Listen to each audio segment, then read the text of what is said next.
Sebelum kita lanjut, jangan lupa like, comment, subscribe, dan nyalakan notifikasinya agar tidak ketinggalan info terbaru lainnya. Semoga bermanfaat.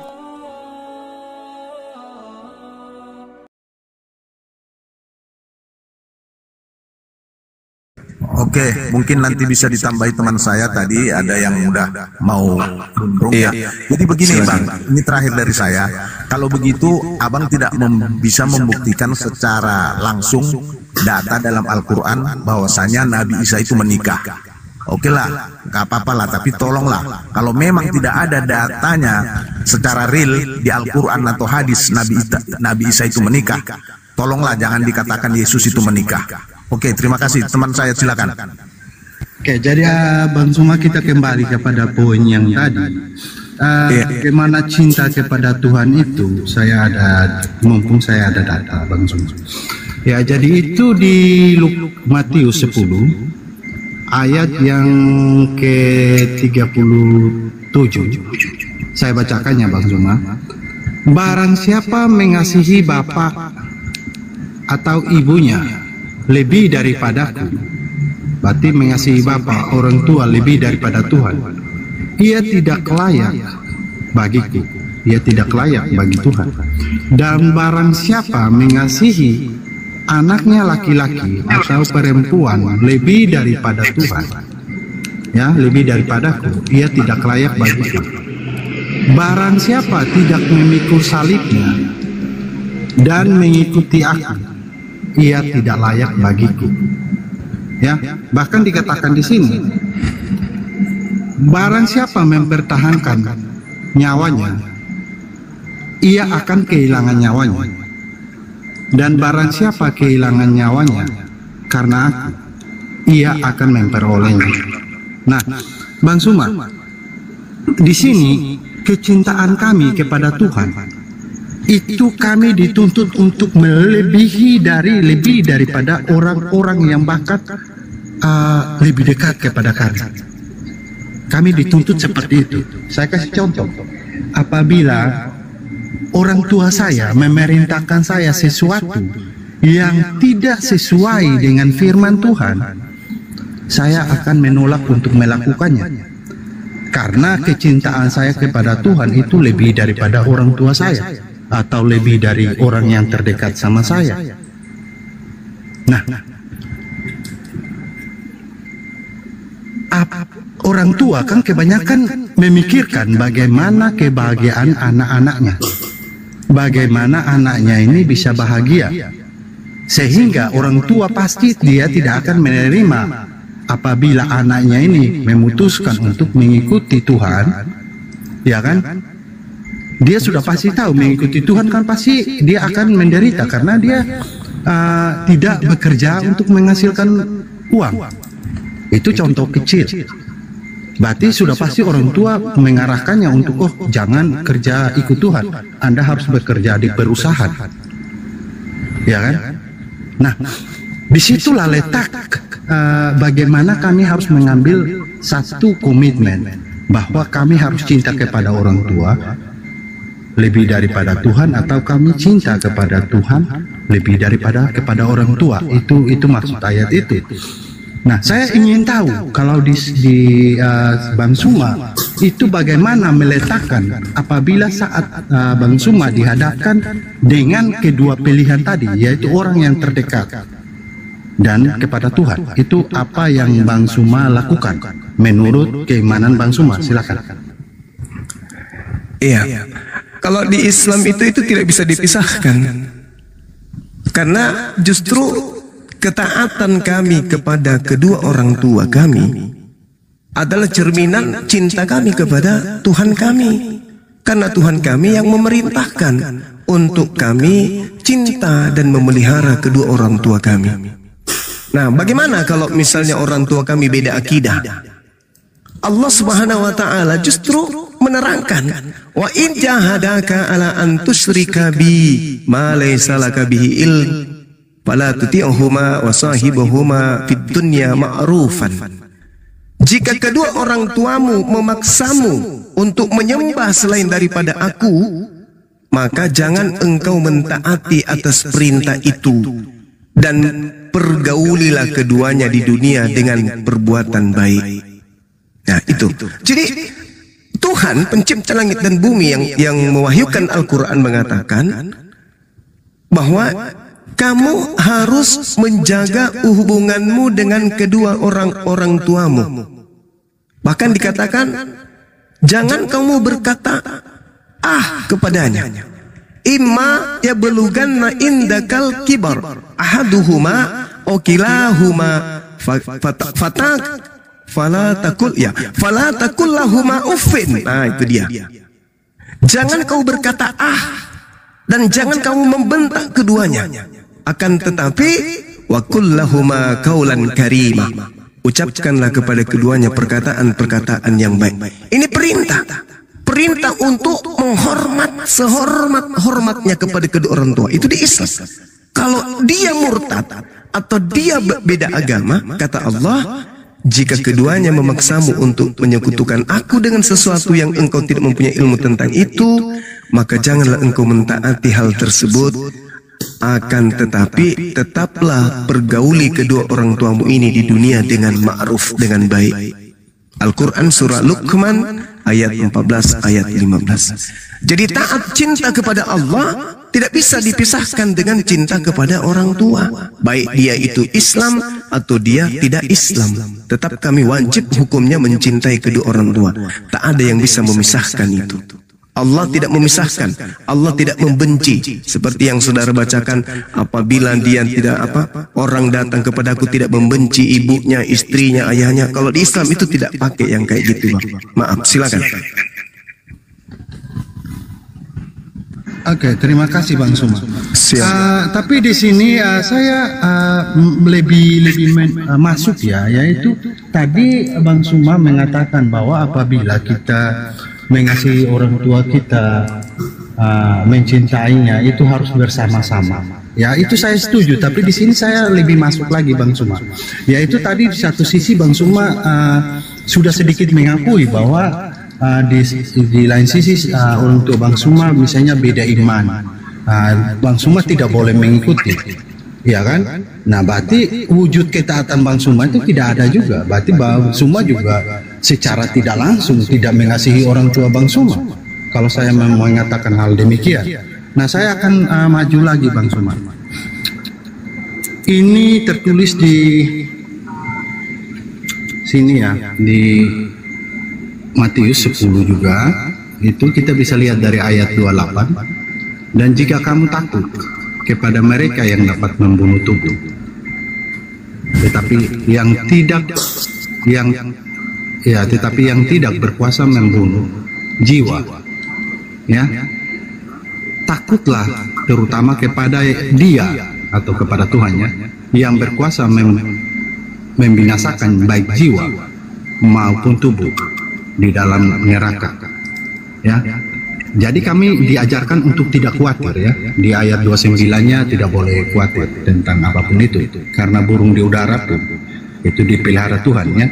Di ayat 30 ya 31-nya itu sudah jelas ya. Bahkan di sini di 32-nya, setiap orang yang dengan satu patokan, setiap orang yang mengakui aku di depan manusia, aku juga akan mengakuinya di depan Bapakku yang di surga. Nah, saya ingin tahu Bang Suma, jika orang tua Bang Suma meminta Bang Suma untuk tidak mengakui iman Bang Suma di hadapan manusia, apa yang Bang Suma lakukan?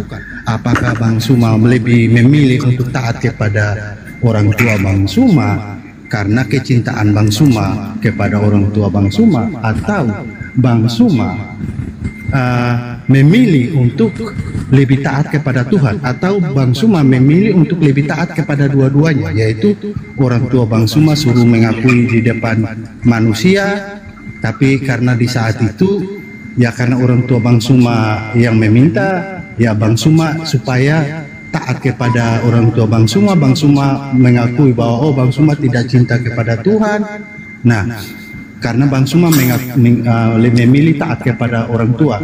Tapi setelah di luar itu, baru Bang Suma mengakui. Apakah Bang Suma memilih melakukan keduanya sehingga terlihat taat kepada orang tua, tapi di satu sisi juga Bang Suma taat kepada Tuhan, atau Bang Suma memilih bahwa taatnya hanya kepada Tuhan saja? Silakan Bang Suma.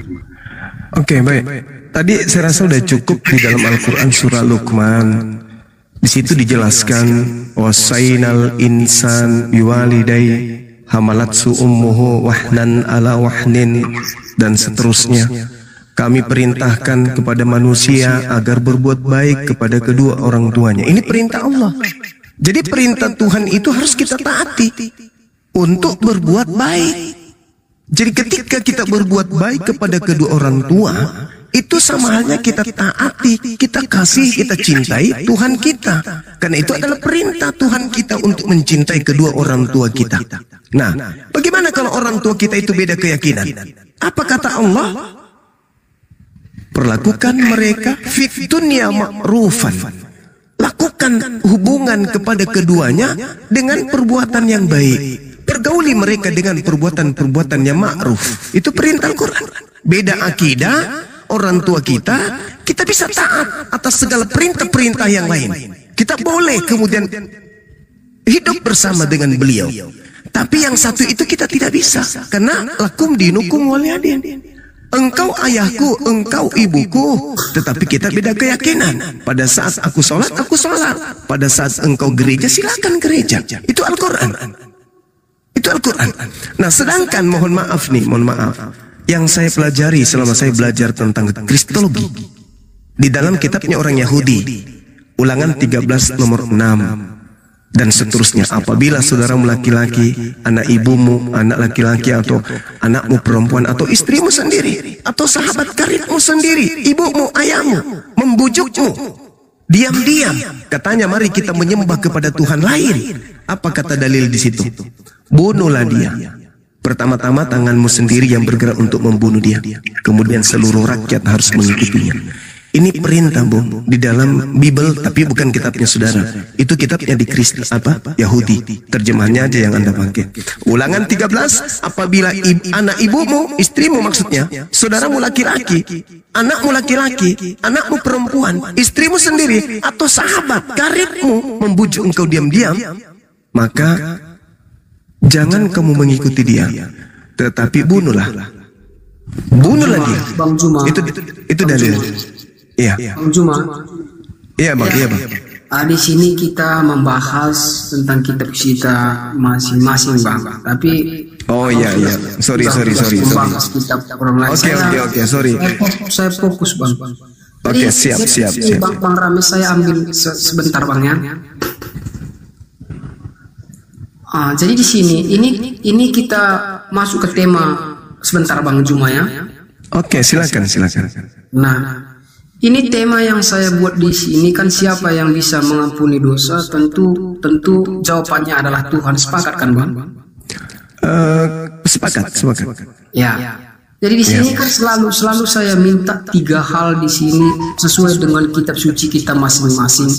Sejauh ini belum saya dapat, sejak saya buat tema di sini belum saya dapat jawaban. Selain mungkin nanti di Bang Juma beda jawabannya gitu. Itu yang saya harapkan gitu dia, ya. Iya. Jadi di sini 3 hal yang kita butuhkan. Apa saja itu? Nah, siapa yang mengampuni dosa? Oknumnya. Siapa yang diampuni dosa? Oknumnya. Siapa yang menjadi saksinya gitu dia. Itu yang selalu saya minta di sini sesuai dengan tema ini. Dan itu yang pernah ada, yang pernah nyata, yang pernah terbukti, sehingga kita percaya bahwa Tuhan itu memang bisa mengampuni dosa dan ada buktinya. Abang paham apa yang saya maksud? Saya sangat paham. Oke. Jadi di sini kan saya selalu mendahului teman-teman bahwasannya seperti yang saya buat, saya bawa di sini datanya, tapi di sini saya selalu membawa tentang Matius 9 ayat ke-2 sampai ke-8 di sini, bahwasannya siapa mengampuni dosa, oknumnya yang saya bawa adalah Yesus di sini. Nanti Bang Juma nanti tolong jelaskan sama saya seperti yang saya bawakan di sini. sesuai dengan kitab suci abang sendiri bang ya.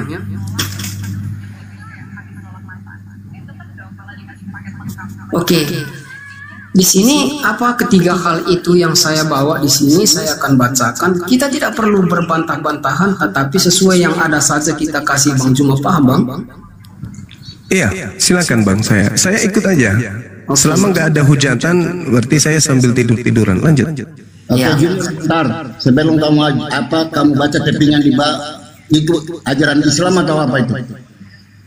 Bang Sepedar, Bang Sepedar itu moderator, gak usah dulu Bang Sepedar. Tapping di bawah moderator, kontrol orang yang chatting. Jangan sampai kita menghujat di sini. Ya. Iya, kalau ada moderator nanti moderator aja yang membisukan, biarkan aja Bang. Kalau bisa kamu tegur itu umat-umat Islammu, pengikutmu kepanasan di bawah. Iya, bagi santai aja bang, santai aja bang. Biasanya itu terjadi. Kalau aku juga bisa, aku bisa tapping juga. Aku ngomong di sini juga bisa. Silakan aja bang, kalau itu menurut abang bagus. Abang Sepedar. Jadi coba host, moderator atur ya. Iya, fokus dulu bang, fokus dulu.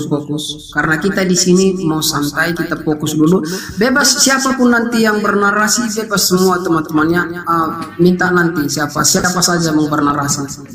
Nah, di sini kan saya selalu membahas tentang tema saya yang saya buat. Nah, saya buat di sini tentang tema apapun yang orang bawa, saya selalu tidak pernah membantah gitu dia. Memang sampai segitu penyampaiannya gitu dia.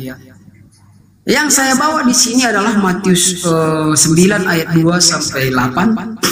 Dikatakan di sini bahwa siapa oknumnya yang mengampuni dosa yang saya buat? Yesus orangnya, karena dia adalah Tuhan bagi kami orang Kristen. Mungkin dari yang lain nanti apa juga nanti Bang Juma bawa, itu terserah Bang Juma. Maka dibawa oranglah kepadanya seorang lumpuh yang terbaring di tempat tidurnya. Ketika Yesus melihat iman mereka, berkatalah ia kepada orang lumpuh itu, "Percayalah, hai anakku, dosamu sudah diampuni." Maka berkatalah beberapa orang ahli Taurat dalam hatinya, ia menghujat Allah. Tetapi Yesus mengetahui pikiran mereka, lalu berkata, "Mengapa kamu menghujat? Mengapa kamu memikirkan hal-hal yang jahat di dalam hatimu? Manakah lebih mudah mengatakan dosamu sudah diampuni, atau mengatakan bangunlah dan berjalanlah? Tetapi supaya kamu tahu bahwa di dunia ini anak manusia berkuasa mengampuni dosa." Lalu berkatalah ia kepada orang lumpuh itu, "Bangunlah, angkatlah tempat tidurmu dan pulanglah ke rumahmu." Dan orang itu pun bangun dan pulang. Maka orang banyak yang melihat hal itu takut, lalu memuliakan Allah yang telah memberikan kuasa sedemikian itu kepada manusia. Jadi di sini kita jangan saling membantah dulu. Yang saya minta di sini ketiga hal itu sesuai dengan kitab suci abang. Mungkin beda nanti jawaban dengan yang lain, itu yang saya harapkan. Silahkan Bang Juma. Iya, baik. Tolong di mute yang lain kalau bisa ya. Jadi gini saudara, kalau di Islam itu jelas Allah Subhanahu wa Ta'ala itu dijelaskan di dalam Al-Quran Maha Pengampun, dan gelar Maha Pengampun itu tidak diberikan kepada makhluk. Ya, mungkin Abang Juma bisa kasih ayatnya sama saya, oknumnya siapa yang mengampuni dosanya, dan oknumnya siapa yang diampuni, dan siapa menjadi saksinya nanti. Surah apa dia Bang? Mungkin saya ingin belajar di sini Bang. Al-Quran Surah An-Nisa ayat 110. Allah diterangkan. Bang Rames bisa buka Bang? Allah Ghafur Rahim. An-Nisa ayat 110. Entar saya Allah Ghafur Rahim. Boleh saya bernarasi sambil dilihat? Silakan Bang. Oke, baik. 110 kan? 110 ya. Allah Maha Pengampun. Jadi Allah itu Maha Pengampun. Kalau pengampun itu sifatnya hanya level manusia. Nah, kemudian di dalam Al-Quran diterangkan surah Ali Imran ayat 31, "Qul in kuntum tuhibbunallah." Jika engkau ingin dicintai oleh Allah dan ingin dosa-dosamu dihapuskan oleh Allah, maka ikutilah Nabi Muhammad. Wa yaghfir lakum dzunubakum wallahu ghafurur rahim. Sebab Allah itu Maha Pengampun, bukan hanya Maha Pengampun, tetapi Maha Penyayang. Itu dari Al-Quran. Kayaknya Bang Juma nggak paham apa yang saya maksudkan, belum paham. Nah, di sini tadi kan saya mengatakan bahwa fakta yang pernah ada yang telah terbukti bahwa Tuhan itu pernah mengampuni dosa si A atau si B. Yang saya minta di sini, di mana siapa orangnya dan siapa saksinya. Itu saja yang saya minta, Bang. Kalau kaidah seperti makhluk Yesus, jangan bilang Yesus. Di sini kan kita ya kan Yesus makhluk, Bang. Gimana ceritanya? Anda menginginkan ini kan saya akan bacakan sesuai dengan kitab suci saya. Saya bawa tadi ayatnya itu Yesus, karena Yesus kan manusia pada saat Yesus begitu. Bentar, Bang. Iya kan Tuhan bagi kami. Itu Abang diam dulu. Abang nggak bisa membantah itu karena kami meyakini Yesus itu adalah Tuhan. Jadi yang saya minta sama Bang Juma hanya yang 3 hal ini. Kalau ada kasih ayatnya, pernah Tuhan mengampuni dosa si A, dan apa ada saksinya gitu dia. Itu saja yang saya minta. Saudara ini mohon maaf nih, izinkan saya bicara dulu ya. Saudara jangan gunakan standar agama Anda dengan agama Islam. Anda Tuhannya manusia, kami bukan manusia, Tuhan kami. Gimana ceritanya? Sedangkan Yesus mengatakan, sabar. Yesus itu mengatakan apa? Bapak ampunilah dosa mereka, sebab mereka tidak tahu apa yang mereka lakukan. Kan Yesus masih berdoa kepada Tuhannya. Memang Bapak bisa dilihat. Abang Juma kan sudah saya katakan jangan dulu bantah. Ini kan sesuai dengan kitab suci masing-masing, ada seperti itu. Lucu abangku ini. Abang mau minta sesuai dengan kitab masing-masing, tapi Anda menginginkan Islam harus sesuai dengan maunya Anda. Kan lucu.